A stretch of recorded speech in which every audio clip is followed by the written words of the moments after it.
Numa época em que o rugir das legiões romanas ecoava pelos campos de batalha, o general Marco Aurelius liderava suas tropas contra as invasões de bárbaros do norte. A Batalha de Teutoburgo emergiu como um capítulo épico, onde a astúcia dos germanos liderados por Arminius, um ex-oficial romano traidor, desafiou a supremacia militar de Roma. Os Campos Verdes tornaram-se palco de uma luta feroz, onde a estratégia refinada dos romanos colidiu com a ferocidade indomável dos bárbaros.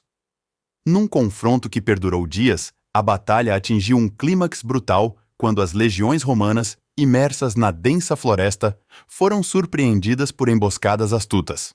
A traição de Arminius provou ser uma guinada crucial, desencadeando uma batalha intensa e desesperada. Sob o peso dos ataques implacáveis, as legiões romanas, apesar de sua disciplina militar, foram subjugadas. O resultado ressoou como um alerta, marcando um dos momentos mais dramáticos nas crônicas das batalhas de Roma Antiga, deixando cicatrizes na história militar do Império. Num auge de conflito, o imperador César Augusto, determinado a expandir o alcance de Roma, confrontou a rainha Cleópatra e o general Marco Antônio na decisiva Batalha de Áxio. O choque monumental entre as frotas navais e legiões terrestres redefiniu o curso da história antiga. À medida que o sol se punha no horizonte do Mar Jônico, o esplendor da frota romana liderada por Agripa colidia com a frota egípcia comandada por Marco Antônio e Cleópatra. Enquanto as águas ficavam agitadas, as legiões romanas enfrentavam os exércitos aliados no campo de batalha adjacente. A sagacidade estratégica de Agripa, combinada com a traição nos bastidores, selou o destino de Marco Antônio e Cleópatra. O espetáculo de carros de guerra, falanges e a marinha em tumulto ecoou através dos anais da Roma Antiga, marcando Áxio como uma das maiores e mais significativas batalhas que decidiram o futuro do Império. Num turbilhão de guerra, a expansão do Império Romano atingiu seu zênite quando o imperador Trajano decidiu conquistar as vastas terras da Dácia, desencadeando a grandiosa e sangrenta campanha daciana. As montanhas dos Cárpatos ecoaram com o estrondo de legiões romanas enfrentando as formidáveis defesas do rei Decébalo. Num turbilhão de guerra, a expansão do Império Romano atingiu seu zênite quando o imperador Trajano decidiu conquistar as vastas terras da Dácia, desencadeando a grandiosa e sangrenta campanha daciana. As montanhas dos Cárpatos ecoaram com o estrondo de legiões romanas enfrentando as formidáveis defesas do rei Decébalo.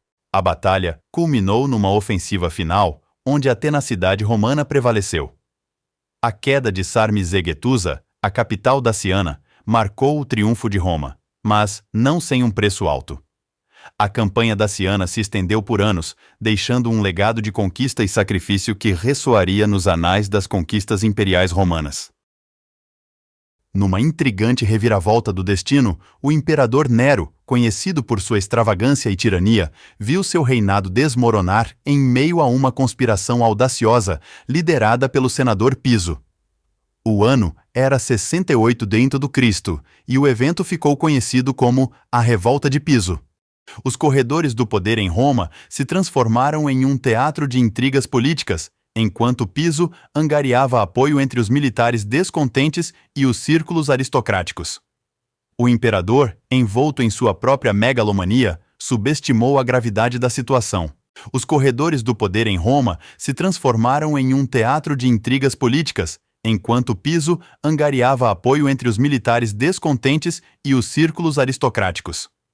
O imperador, envolto em sua própria megalomania, subestimou a gravidade da situação. A revolta culminou numa série de eventos dramáticos. Piso declarou abertamente sua oposição a Nero, desencadeando uma escalada de confrontos em Roma. A cidade testemunhou uma luta pelo controle do Senado e das legiões leais. O ponto de virada ocorreu quando as forças rebeldes cercaram o Palácio Imperial.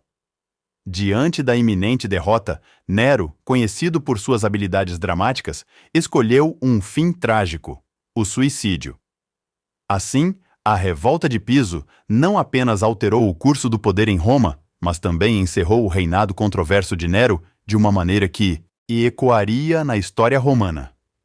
Em meio à grandiosidade de Roma, um momento de intriga e traição surgiu quando o general Máximo, aclamado pelo povo e leal a Marco Aurélio, foi injustamente acusado de traição pelo ambicioso filho do imperador, Cômodo. A trama se desenrolou na sombria cidade eterna. Máximo, agora um gladiador forçado a lutar pela sobrevivência, tramou sua vingança contra Cômodo. As arenas de Roma se tornaram o palco de batalhas épicas, enquanto Máximo ganhava o apoio do povo e se aproximava do momento crucial. A história atingiu seu ápice quando Máximo, no Coliseu lotado, enfrentou Cômodo numa batalha que simbolizava não apenas a luta pela justiça, mas também o destino da própria Roma. A redenção de Máximo e a queda de Cômodo ecoaram na eternidade, marcando uma página intensa e memorável na história tumultuada da Roma antiga.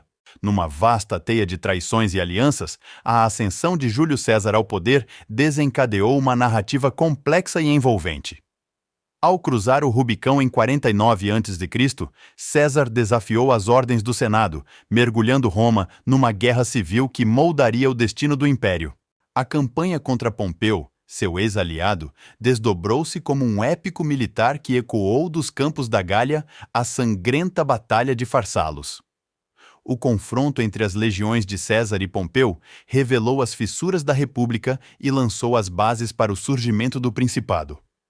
Entrelaçado nesse enredo estava Cleópatra, a rainha do Egito, cujo relacionamento com César adicionou uma dimensão intrigante à trama. O assassinato de César pelos senadores conspiradores, incluindo seu protegido Brutus, precipitou uma reviravolta dramática que ressoou através dos séculos. Assim, a saga de Júlio César, entrelaçada com política, guerra e paixão, tece uma tapeçaria complexa da Roma antiga, moldando o curso da história e deixando um legado duradouro. A decimatio, ou dizimação na Roma antiga, era uma prática punitiva extrema realizada pelo exército romano. Ela funcionava da seguinte maneira: identificação do grupo. A decimatio era aplicada em um grupo de soldados, geralmente como punição por insubordinação, deserção, covardia em batalha ou outro ato grave que prejudicasse a disciplina militar. Seleção aleatória. O grupo de soldados era dividido em grupos menores de 10. Em seguida, era feita uma seleção aleatória, muitas vezes por sorteio, na qual 1 em cada 10 soldados era escolhido para ser punido. Execução dos selecionados. Os soldados selecionados eram executados diante de seus colegas. Essa execução poderia ocorrer de várias maneiras, incluindo apedrejamento, espancamento ou outras formas brutais de punição. Efeito disciplinador.